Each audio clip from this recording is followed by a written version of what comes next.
조금 전에 가로등 불이 꺼졌어요. 그리고 아직 어두워요. 어스름해요. 차들은 라이트를 다 켜고 갑니다. 정상대로 가다가 갑자기 튀어나와? 누가? 너무 무단. 아무 얘기하지 마라. 뭐 나올 상황이 아닌데 지금? 갑자기 튀어나와. 깜짝이야! 와, 씨, 내가 그랬어! 와! 뭐야 이게? 아씨 너 때문에 놀랐어. 얘 때문에. 아니, 너 때문에 놀랐어. 눈앞에 갑자기 뭐가 나와서 나 깜짝 놀랐네. 철근 같은 거 있었지? 뭐 쇳덩이들이 튀어나와 있었어요. 예. 여러분들은 이제 이렇게 앞쪽을 보고 있었죠? 네. 근데 예상치 않게 위에서 뭐가 위에서. 오, 깜짝이야. 자, 위에서 사다리 차인가 보다. 그 색깔이 약간 지금 하늘이랑 뭔가 하늘이랑 저 건물이랑 바닥이랑 뭐 비슷해요. 나 진짜 저 멀리서 어떡해. 이렇게 나와 있었어요. 어떻게 저렇게 놨지? 저거 진짜 민폐다 저렇게 세우는 거는. 근데 저렇게 주차를, 저건 말이 안 되는데. 저거는 그냥 길을 막고 있는 건데. 과실비율 몇 대 몇? 100대 네. 빵. 누구 100? 에이, 변호사님. 사다리. 그런데 이분은 여태까지의 그 어떤 사례보다도 더 험난한 길을 완전히 풀 코스로 경험하셨어요. 왜요? 왜요? 왜? 또 뭐가 있었나?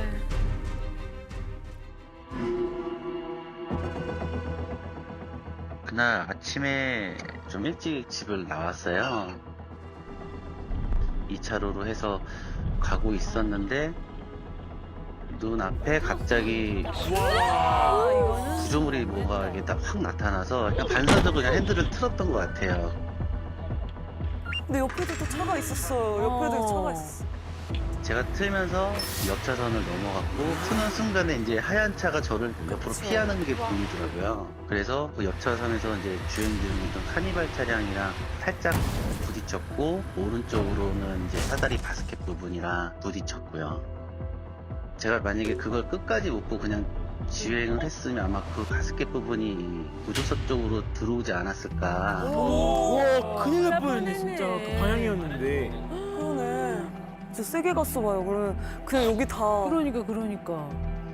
제 차가 파손된 부분이 오른쪽 A 필러 부분 나갔고 사이드 미러 파손됐고 앞문이랑 뒷문 교체했고요. 그리고 B 필러랑 옆 창문 3장 기스가 심해서 교체했고 앞유리창까지 밑에 금이 가서 갈았고 그래서 수리비가 460만 원 오, 되게 많이 나와. 나왔어요. 사실 저는 최소한 제 가실이 더 크진 않겠구나. 그래서 이제 10%에서 20% 정도 생각했어요. 그런데 뭐 잡혔어?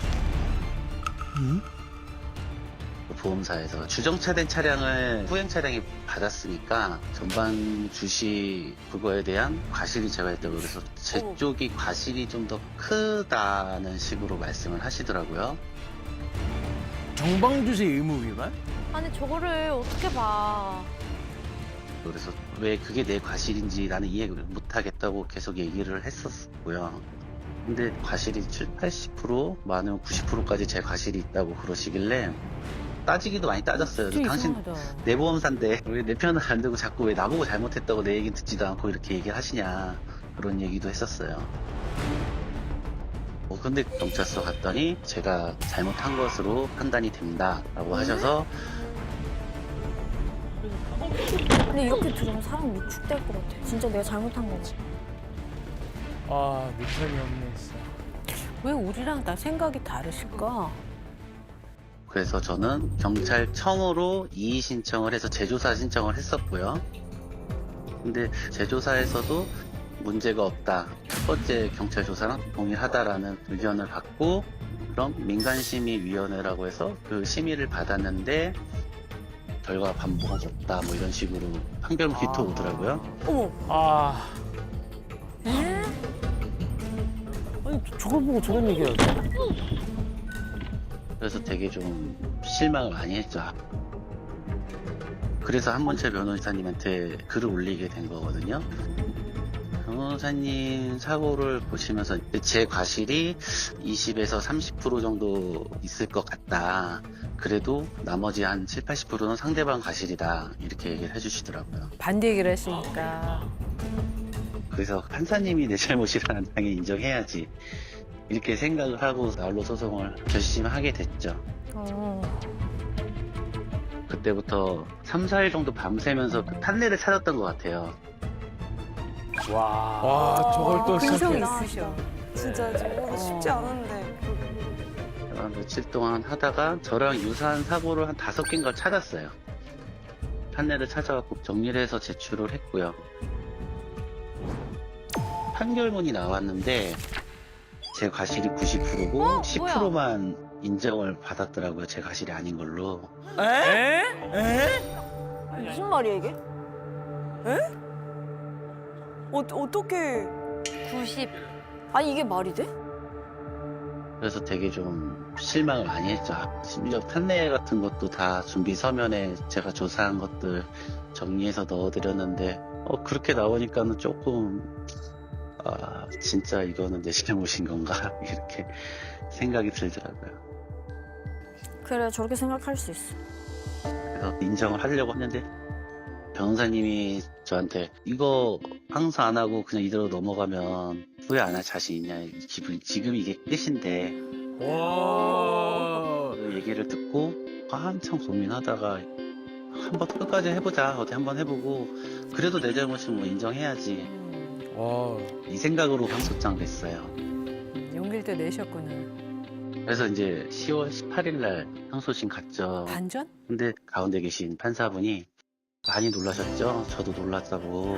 어머. 이렇게 얘기를 해주시니까 이게 제가 너무 감사하더라고요. 원고 70, 피고 30 해갖고 와. 박관님 아니? 비율이 바뀌어 있더라고요. 그래서 깜짝 놀랐어요. 눈물 났겠다. 가해자가 바뀌었구나. 처음으로 알아줬어. 사람들이 놀라죠. 제가 이렇게 2년 동안 싸웠잖아요. 2년 동안 싸웠어. 싸운 거라고? 와. 아, 2년 동안 너무 스트레스였겠다. 서로 이의신청 안 하면 이게 확정 판결문이랑 같다고 하는데 저는 나름 만족하고 있어서 이의신청은 안 할 것 같고요. 결말이 그래도 끝까지 이렇게 오면은 최소한 후회를 안 느낄 수 있으니까 포기하지 않고 해보시는 것도 좀 추천하고 싶다 이렇게 말씀드리고 싶네요. 진짜 험한 길 걸어 오셨네. 반전 영화에. 아, 오늘 정말. 선생님의 단문자 그 하나 때문에 더 용기를 그러니까요. 얻으셔가지고. 후회하지 않으시겠어요? 그 한마디로 와. 근데 이분이 완전 풀코스였죠. 경찰서, 경찰청, 민간심의위원회, 1심 판결, 그다음에 항소심 거기까지. 아이고. 보통은 포기하게 됩니다. 항소심 재판부에서는 상대가 70, 불박자 30이에요. 누가 가해자예요? 누가 더 잘못한 거예요? 다리가 아니야. 당연히 과실 비율 높은 쪽이 잘못한 거죠. 당연히. 근데 왜 경찰은 그렇게 안 하는지 모르겠어요. 왜 그럴까?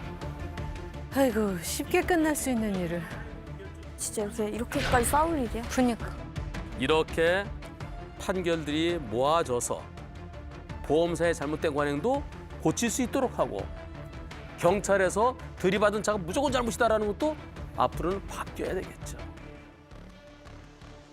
그런데